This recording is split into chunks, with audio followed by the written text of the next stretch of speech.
समर्थन मूल्य पर धान खरीदी करेंगे और 3100 रुपए का एक मुश्त भुगतान करेंगे। लेकिन अभी भाजपा सरकार 2300 में धान खरीदी कर रही है, तो समर्थन मूल्य 3100 रुपए कहाँ गया?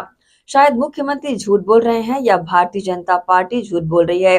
मुख्यमंत्री को एक बार भाजपा के 2023 का घोषणा पत्र पढ़ लेना चाहिए। कांग्रेस नेता टीएस सिंहदेव ने कहा कि भारत में लागू किया गया वन नेशन वन टैक्स अमीरों का द्वारा अमीरों के लिए है। सबसे अमीर 10% आबादी जीएसटी के माध्यम से कर का केवल 3% योगदान करती है।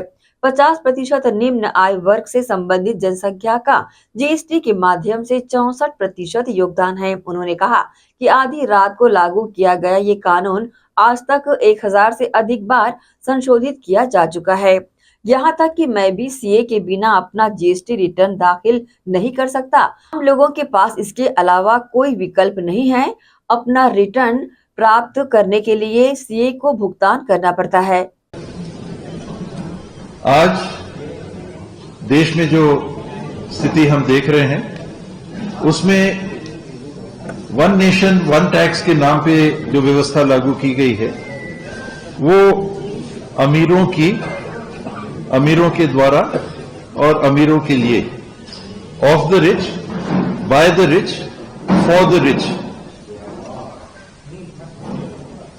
वास्तविक रूप में ये व्यवस्था हम इस स्वरूप में देख पा रहे हैं।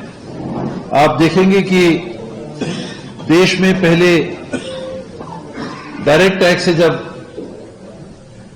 राजस्व केंद्र सरकार को आता था तो मुख्य भाग सरकारों के राजस्व का इनकम टैक्स हुआ करता था। एक्साइज ड्यूटी थी, सेल्स टैक्स था जिसे बाद में वैट के रूप में हमने देखा, उससे भी वसूली हुआ करती थी। लेकिन कुछ आंकड़ों के माध्यम से मैं बताना चाहूंगा कि वर्तमान स्थिति क्या हो गई। ये of the rich, by the rich, for the rich क्यों कहा जा रहा है?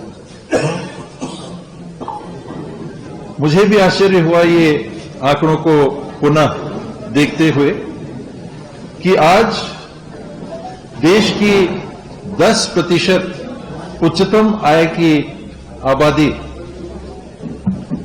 जीएसटी के माध्यम से, आप एक अनुमान गेस करिए कितने प्रतिशत राजस्व का योगदान दे रही है?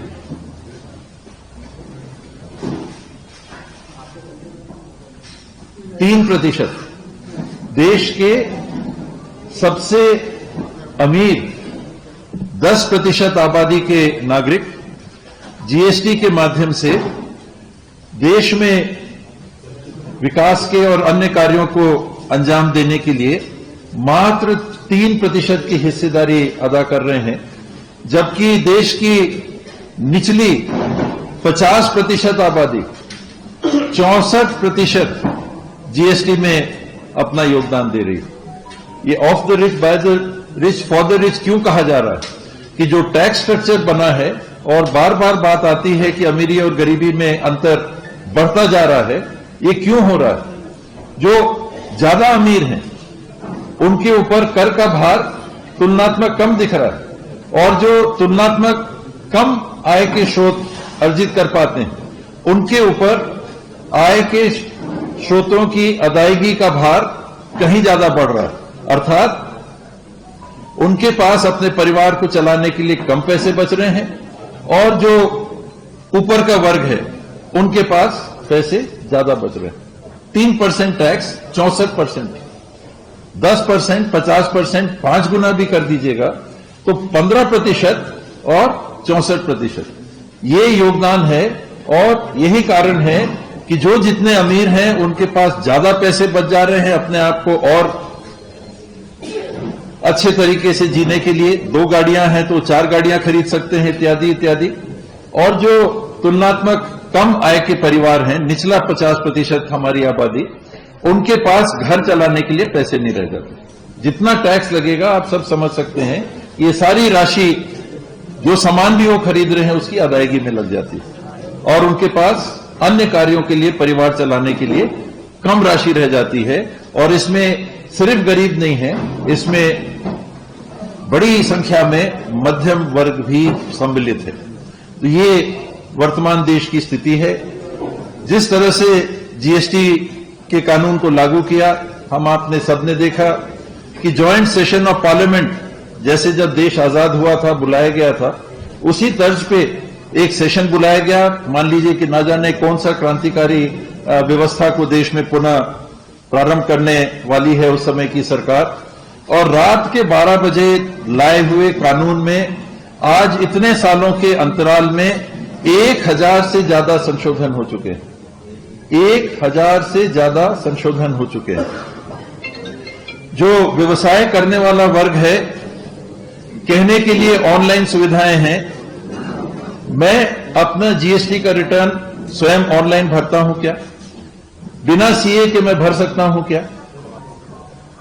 मैं नहीं भर सकता। तो सामान्य नागरिक जिसको जीएसटी देना होता है, आज वो मजबूर है कि एक सीए के पास जाए, उनको फीस दे और तब अपना रिटर्न भरे, चाहे वो निल हो। और जो हार्डवेयर और सॉफ्टवेयर आपको अपने दुकानों में रखना पड़ रहा है, इतने प्रकार की सामग्रियां एक दुकान में आती हैं, जिसके क्रय और विक्रय का आपको हिसाब रखना है और उस हिसाब से कर अदायगी के लिए रिटर्न अपना भरना है।